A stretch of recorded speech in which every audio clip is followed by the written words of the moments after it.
Bollywood silver screen presenting attack on Titan. कहानी की शुरुआत में दिखाया जाता है कि धरती पर बड़े बड़े टाइटन्स ने हमला किया, जिस वजह से धरती की लगभग पूरी आबादी खत्म हो गई। जो बचे हुए इंसान होते हैं वो अपने आप को बचाने के लिए ऊंची ऊंची दीवारें खड़ी कर देते हैं ताकि टाइटन्स दीवार के दूसरी तरफ ना आ पाए। और इसी तरह से कई साल बीत जाते हैं। 100 साल बाद दिखाया जाता है कि अब इंसान टाइटन्स को भूल चुके हैं, लेकिन आज भी दीवारों की दूसरी तरफ जाने की किसी को भी इजाजत नहीं है। दीवार के अंदर जितने भी लोग रहते हैं इन्हें 3 अलग अलग भागों में बांट दिया गया है। सबसे पहले आता है वो तबका जो अमीर है, जो इस पूरे के पूरे शहर पर रूल करता है। दूसरे वर्ग में इंडस्ट्रियल्स रहते हैं जहां पर बड़ी बड़ी फैक्ट्रीज हैं। और तीसरे वर्ग में वो लोग रहते हैं जो खेती करते हैं। इन तीनों वर्गों के लोगों को जो अलग अलग एरियाज में रहते हैं इन्हें खास हिदायत होती है कि ये एक एरिया से दूसरे एरिया में नहीं जा सकते। अब जो कृषि वर्ग होता है, जो एरिया नंबर 3 में रहता है, यहीं पर हरुमा नाम का एक लड़का रहता है जो बहुत बहादुर होता है और वो टाइटन्स पर विश्वास नहीं रखता। और उसका सपना होता है कि एक दिन वो दीवार के दूसरी तरफ जाकर उस दुनिया को भी देखेगा।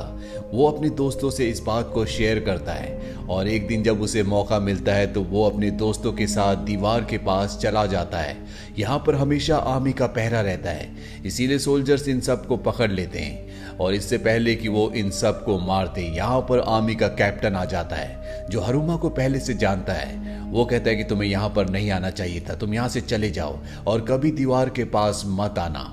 पर इससे पहले कि हरुमा अपने दोस्तों के साथ यहाँ से जाता, आसपास की जमीन थर्राने लगती है, किसी को कुछ भी समझ नहीं आता। और जब ये दीवार के ऊपर देखते हैं तो वहां पर एक जलता हुआ टाइटन होता है जो कि दीवार से भी बहुत बड़ा होता है। इससे पहले इनमें से किसी ने कभी टाइटन नहीं देखा था और ये एक जाइंट टाइटन है जो दीवार को अपने पैरों से ठोकर मारने लगता है। दीवार पर एक छेद भी हो जाता है। यहाँ पर जो कैप्टन होता है वो अपने सोल्जर से कहता है कि इस दैत्यनुमा टाइटन पर हमला करो, लेकिन यहाँ पर जितने भी हथियार होते हैं सरकार ने उन्हें चलाने से मना किया होता है। और अगले पल वो टाइटन यहाँ से हवा में गायब हो जाता है। किसी को भी कुछ भी समझ नहीं आता।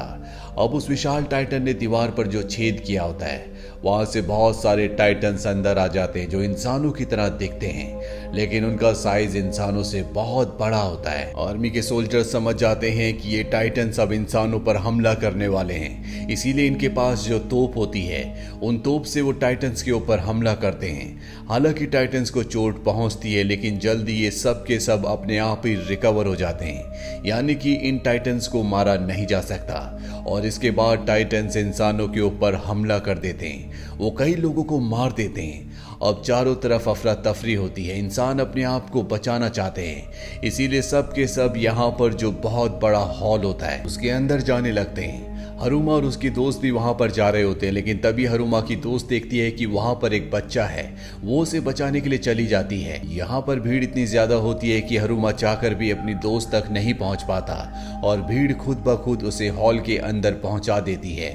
और अब हॉल का दरवाजा बंद कर दिया जाता है। हालांकि हरुमा दरवाजा खोलने की कोशिश करता है, लेकिन उसे ऐसा नहीं करने दिया जाता। और अगले पल एक फीमेल टाइटन उसकी दोस्त के पास आ जाती है और वो उसकी दोस्त को और उस बच्चे को मार देती है।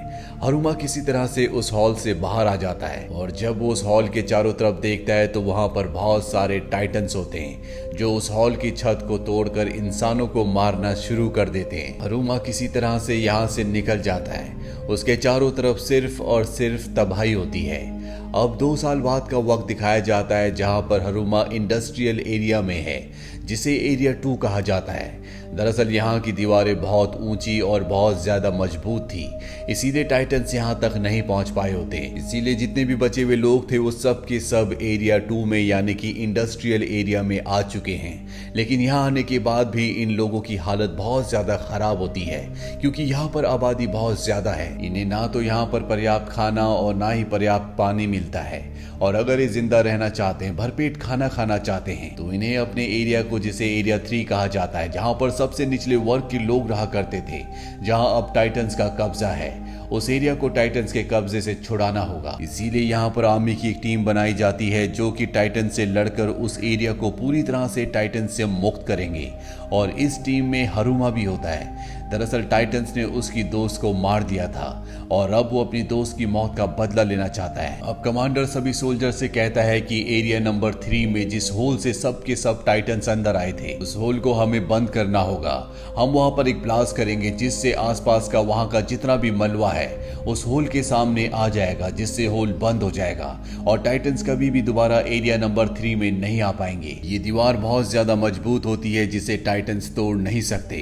यहाँ पर इन्हें ये भी पता चल चुका होता है कि टाइटन्स को कैसे मारा जा सकता है। दरअसल अगर पीछे से उनकी गर्दन पर वार किया जाए तो टाइटन्स मारे जाएंगे और दोबारा जिंदा नहीं होंगे। अब रात के अंधेरे में ये पूरी की पूरी टीम एरिया नंबर 3 में एंटर कर जाती है और जब ये थोड़ा सा आगे जाते हैं तो वहां पर इन्हें एक बच्चे के रोने की आवाज आती है। अब यहाँ पर जो फीमेल सोल्जर होती है वो बच्चे की मदद के लिए उस जगह की तरफ बढ़ जाती है जहां से आवाज आ रही होती है। हरुमा भी उसके पीछे पीछे चला जाता है और जब ये उस बच्चे तक पहुंचते हैं तो ये देखते हैं कि ये इंसान का नहीं बल्कि टाइटन्स का बच्चा है जो कि बहुत ही विशाल होता है। वो ऊपर से नीचे गिर जाता है, वो जोर जोर से रोने लगता है जिस वजह से सारे टाइटन्स जाग जाते हैं और वो हरुमा और उस फीमेल सोल्जर के पीछे पड़ जाते हैं। अब यहाँ पर जो कमांडर होता है वो अपनी पूरी सेना के साथ बारूद असला लेकर यहाँ से निकल जाता है और यहाँ पर हरुमा, फीमेल सोल्जर और बाकी के जो सिपाही होते हैं उनके पीछे टाइटन्स पड़ जाते हैं। वो सबको घेर लेते हैं और इससे पहले कि वो हरुमा को और फीमेल सोल्जर को मारते हैं, यहाँ पर हरुमा की वही दोस्त जो आज से 2 साल पहले बच्ची को बचाने की वजह से हॉल के अंदर नहीं गई थी, जिसके बारे में हरुमा को लगता था कि वो मारी गई, वो आज भी जिंदा होती है। इसका नाम मिकासा है। मिकासा के साथ एक कैप्टन भी होता है जिसका नाम शिकिसीमा है जो कई टाइटन्स को मार चुका है। वो यहाँ पर कई टाइटन्स को मार देता है और इन सब को इस जगह से बचाकर निकाल लेता है। लेकिन मिकासा अपने दोस्त हरुमा को देखकर खुश नहीं होती, उसकी आंखों में गुस्सा होता है। दरअसल आज से कई साल पहले जब उसे टाइटन ने निगल लिया था तो शिकिसीमा ने ही उसे बचाया था और उसे टाइटन से लड़ना सिखाया। उसने बताया कि टाइटन से डरना नहीं है, डर ही तुम्हारा सबसे बड़ा दुश्मन है। तुम्हें अपने गुस्से को टाइटन्स के खिलाफ इस्तेमाल करना होगा। अब यहाँ पर कमांडर भी आ जाता है और वो इन सबको सफाई देते हुए कहता है कि मैं अपने हथियारों को नहीं खोना चाहता था, इसीलिए मुझे यहाँ से जाना पड़ा। और अब इनके पास जो एक्सप्लोजिव होता है उसे ये गाड़ियों में लोड करना शुरू कर देते हैं और इससे पहले कि ये वॉल के लिए निकलते यहाँ पर 2 बड़े बड़े टाइटन्स आ जाते हैं जो इनके ऊपर हमला कर देते हैं। वो 2 लोगों को मार भी देते हैं और तभी इनकी एक्सप्लोसिव से भरी हुई गाड़ी को यहाँ से कोई चुरा कर ले जाने लगता है। यहाँ पर एक लेडी होती है जिसके पति को टाइटन ने मारा था। एक्सप्लोसिव की गाड़ी को उस आदमी से छीन कर टाइटन्स के बीचों बीच ले जाती है और एक बहुत बड़ा ब्लास्ट करती है जिससे कई टाइटन्स जख्मी तो हो जाते हैं लेकिन जल्द ही उनके घाव भर जाते हैं क्योंकि टाइटन्स को मारने के लिए सिर्फ और सिर्फ उनकी गर्दन पर वार करना होता है। कमांडर जब देखता है कि पूरा का पूरा एक्सप्लोसिव अब खत्म हो चुका है तो यहाँ से निकल जाता है और बाकी बचे हुए लोगों को टाइटन्स चारों तरफ से घेर लेते हैं। और तभी हरुमा को शिकिसीमा की बात याद आती है कि टाइटन से लड़ने के लिए अपने गुस्से का इस्तेमाल करना होगा, ना कि उनसे डरना होगा। वो अपने गुस्से का इस्तेमाल करता और टाइटन्स के ऊपर हमला कर देता है। वो कई टाइटन्स को मार देता है लेकिन तभी एक टाइटन उस पर हमला करता है जिससे उसका एक पैर टूट जाता है।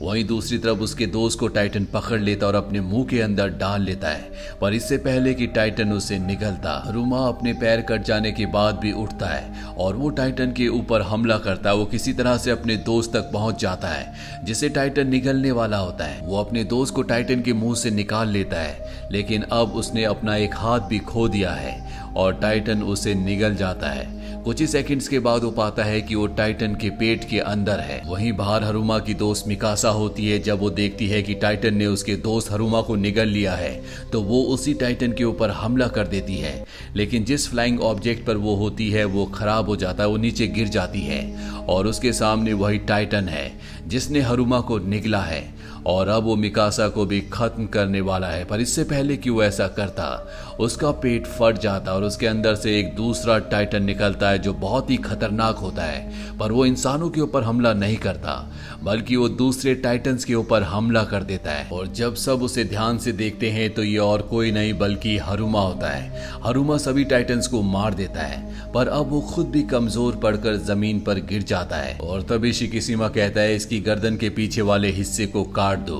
मिकासा ऐसा ही करती है, वो उसके गर्दन के पीछे वाले हिस्से को काट देती है और अगले पले देखते हैं कि वहां पर हरुमा अपने असली रूप में है।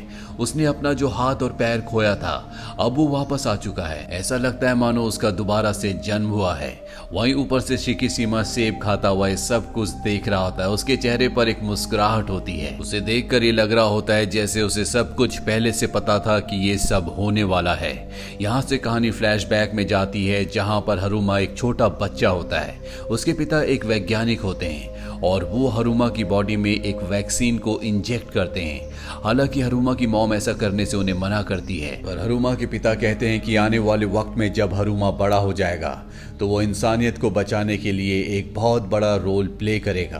तभी यहाँ पर कुछ गवर्नमेंट एम्प्लॉयज आ जाते हैं, यानी कि आर्मी के लोग, और ये सब के सब हरुमा को छुपा देते हैं। गवर्नमेंट को यहाँ पता चल चुका होता है कि हरुमा के पिता यहाँ पर कोई एक्सपेरिमेंट कर रहे हैं, और ये वो वक्त होता है जब किसी भी तरह का वैज्ञानिक एक्सपेरिमेंट करना पूरी तरह से बैन होता है। वो हरुमा के पिता के सारे एक्सपेरिमेंट्स को जला देते हैं। उस वक्त हरुमा के पिता के साथ आर्मी के वो कैप्टन भी होते हैं जिन्होंने इस कहानी की शुरुआत में हरुमा और उसके दोस्तों को वॉल के पास बचाया था। दरअसल वो हरुमा के पिता के दोस्त थे, इसीलिए वो हरुमा को शुरू से पसंद करते थे, और अब हरुमा और उसकी मॉम को यहाँ से आर्मी वाले अपने साथ ले जाते हैं। कहानी वापस प्रेजेंट में आती है जहाँ पर कमांडर ने हरुमा को बांध रखा होता है। हरुमा को खुद भी समझ नहीं आता कि कैसे वो एक टाइटन में कन्वर्ट हो गया था, लेकिन कहीं ना कहीं उसे खुशी थी क्योंकि उसने अपने साथियों की जान बचाई थी। अब कमांडर हरुमा को एक दुश्मन समझता है, उसे सबके लिए खतरा समझता है, इसीलिए वो हरुमा को बांध देता है। साथ ही वो नहीं चाहता कि इस दुनिया में किसी तरह के कोई भी एक्सपेरिमेंट्स हो। यहाँ पर हरुमा के पिता का दोस्त कैप्टन भी होता है। वो कमांडर से कहता है कि हरुमा को तुम्हें छोड़ देना चाहिए, वो हम सब की मदद कर सकता है। और जब कमांडर देखता है कि कैप्टन उसके फेवर में बोल रहा है तो वो कैप्टन को मार देता है, पर मरने से पहले कैप्टन हरुमा को बता देता है कि तुम्हारी मॉम और डैड का कातिल और कोई नहीं बल्कि कमांडर है। और अब हरुमा को पता है कि उसके माता पिता को किसने मारा था, इसीलिए हरुमा और उसके सभी साथी कमांडर के खिलाफ हो जाते हैं। पर इससे पहले कि कमांडर सबको मारता, ऊपर से एक बहुत बड़ा टाइटन नीचे आकर गिरता है। वो इनके ऊपर हमला कर देता है। इस हमले में कमांडर मारा जाता है और अब वो टाइटन हरुमा को अपने साथ लेकर यहाँ से निकल जाता है। अब जो हरुमा के बचे हुए दोस्त हैं उन्हें समझ नहीं आता कि उन्हें क्या करना चाहिए। वहीं हरुमा को दिखाया जाता है जिसके सामने अब शिकिशिमा है। शिकिशिमा उसे बताता है कि जो टाइटन्स हैं इन्हें और किसी ने नहीं बल्कि इंसानों ने बनाया है। दरअसल तुम्हारे पिता ही वो वैज्ञानिक थे जिन्होंने एक्सपेरिमेंट किया था। दरअसल वो आर्मी के लिए बहुत ही खतरनाक जैविक हथियार बना रहे थे, लेकिन उन जैविक हथियारों को वो कंट्रोल नहीं कर पाए और वो वायरस बहुत जल्दी दुनिया में फैल गया, जिससे इंसान टाइटन्स में बदल गए और उन्होंने इंसानों के ऊपर ही हमला कर दिया। वो हरुमा को बताता है कि तुम्हारे पिता टाइटन्स को खत्म करना चाहते थे, जिसके लिए उन्होंने बहुत सारे एक्सपेरिमेंट्स भी किए, एक वैक्सीन भी बनाया, जिस वैक्सीन को उन्होंने तुम्हारी बॉडी के अंदर इंजेक्ट कर दिया। पर इससे पहले कि वो अपने एक्सपेरिमेंट को पूरी तरह से खत्म करके दुनिया से सभी टाइटन्स को खत्म कर दे, उन्हें मार दिया गया और उनका एक्सपेरिमेंट बीच में ही रुक गया। लेकिन जो वैक्सीन तुम्हारे पिता ने तुम्हारे अंदर डाली थी उससे तुम उन सभी टाइटन्स का सामना कर सकते हो, तुम कभी भी टाइटन में बदल सकते हो। और ये बात मैं पहले से जानता था। मैं इस गवर्नमेंट के खिलाफ हूँ क्योंकि ये डरपोक है, ये टाइटन्स का सामना नहीं करना चाहती बल्कि इन बड़ी बड़ी दीवारों के पीछे हमेशा के लिए छुपना चाहती है, जबकि मैं टाइटन्स को खत्म करना चाहता हूँ। हरुमा को शिकिशिमा की बात सही लगती है और वो भी उसका साथ देने के लिए तैयार हो जाता है। वहीं हरुमा के दोस्तों को दिखाया जाता है जो एक और बम को रिकवर कर लेते हैं और उसे ट्रक में लोड करके दीवार की तरफ जाने लगते हैं जहां पर वो होल है, जिस होल के अंदर से टाइटन्स एरिया 3 में आते हैं। लेकिन तभी इनके सामने शिकिशिमा आ जाता है और वो कहता है कि हमें इस हथियार का इस्तेमाल उस दीवार का होल बंद करने के लिए नहीं करना चाहिए, बल्कि हम इसका इस्तेमाल करेंगे एरिया 2 की दीवार गिराने के लिए, ताकि वो लोग मजबूर हो जाए टाइटन से लड़ने के लिए। यही एक रास्ता है कि हम टाइटन्स को खत्म कर सकते हैं, नहीं तो हमें जिंदगी भर इन दीवारों के पीछे छुप कर रहना होगा। एक बार हम टाइटन्स को खत्म कर दे उसके बाद हम इस गवर्नमेंट को भी गिरा देंगे और फिर हम आजादी से अपनी मर्जी से सबके सब एक समान जिएंगे। लेकिन हरुमा को और उसके दोस्तों को ये बात बिल्कुल सही नहीं लगती क्योंकि ऐसा करने से बहुत सारे मासूम लोगों की जान चली जाएगी। हरुमा उसके खिलाफ हो जाता है और इसके बाद शिकिशिमा एक बार फिर से टाइटन में बदल जाता है। दरअसल इससे पहले जिस टाइटन ने हरुमा को कमांडर से बचाया था और कमांडर को मार दिया था वो और कोई नहीं बल्कि खुद शिकिशिमा था। और अब यहाँ पर शिकिशिमा जो कि टाइटन बन चुका है उसे रोकने के लिए हरुमा भी टाइटन बन जाता है। इन दोनों के बीच में एक घमासान फाइट होती है, लेकिन शिकिशिमा हरुमा से बहुत ज्यादा स्ट्रांग होता है। उसकी फाइटिंग स्किल्स उससे ज्यादा अच्छी होती है, इसीलिए वो हरुमा पर पूरी तरह से हावी हो जाता है। पर हरुमा हार नहीं मानता और वो शिकिशिमा से लड़ता है और किसी तरह से उसे हरा देता है। और इसके बाद उनके पास जो एक्सप्लोजिव होता है, हरुमा उसे दीवार के उस हिस्से में लगा देता है जहां पर उसे लगाना चाहिए था। लेकिन तभी दीवार के ऊपर हम कमांडर को देखते हैं जो अभी भी जिंदा होता है। दरअसल इस कहानी की शुरुआत में दीवार के पीछे जो बहुत बड़ा जाइंट टाइटन आया था जिसने दीवार पर छेद किया था, वो और कोई नहीं बल्कि खुद कमांडर था। दरअसल कमांडर चाहता है कि हमेशा इंसान टाइटन से डर कर रहे, वो उनका खात्मा नहीं करना चाहता। लेकिन अब जब एक कमांडर के ऊपर तीर से हमला करते हैं तो वो एक बार फिर से उसी जाइंट टाइटन में बदल जाता है और हरुमा चाहकर भी उसका अकेला सामना नहीं कर सकता। लेकिन अब शिकिशिमा भी हरुमा का साथ देता है और ये दोनों के दोनों मिलकर उस जाइंट टाइटन से लड़ते हैं। और इसी लड़ाई के बीच में इनके पास जो एक्सप्लोजिव जो मिसाइल होती है, ये उसे कमांडर जो कि टाइटन बन चुका है उसके मुंह के अंदर डाल देते हैं। और जब वो ब्लास्ट होती है तो न सिर्फ कमांडर का खात्मा होता है बल्कि दीवार के कुछ हिस्से टूटने से और टाइटन के मलबे से वो छेद भी बंद हो जाता है जहां से दूसरे टाइटन्स एरिया 3 में आया करते थे। यानी कि अब ये जगह पूरी तरह पहले की तरह सुरक्षित हो चुकी है। वहीं हरुमा को और मिकासा को दिखाया जाता है जो दीवार के ऊपर खड़े होते हैं। जैसा कि हरुमा का हमेशा से सपना था कि वो दीवार की दूसरी तरफ की दुनिया को देखना चाहता था और यहाँ से उसे विशाल समंदर दिखता है। इन दोनों ने अपनी जिंदगी में पहली बार समंदर को देखा है, जिसे देखकर हरुमा और मिकासा बहुत खुश होते हैं। इसी के साथ ये कहानी यहीं पर खत्म हो जाती है। उम्मीद करते हैं कि ये कहानी आपको पसंद आई होगी।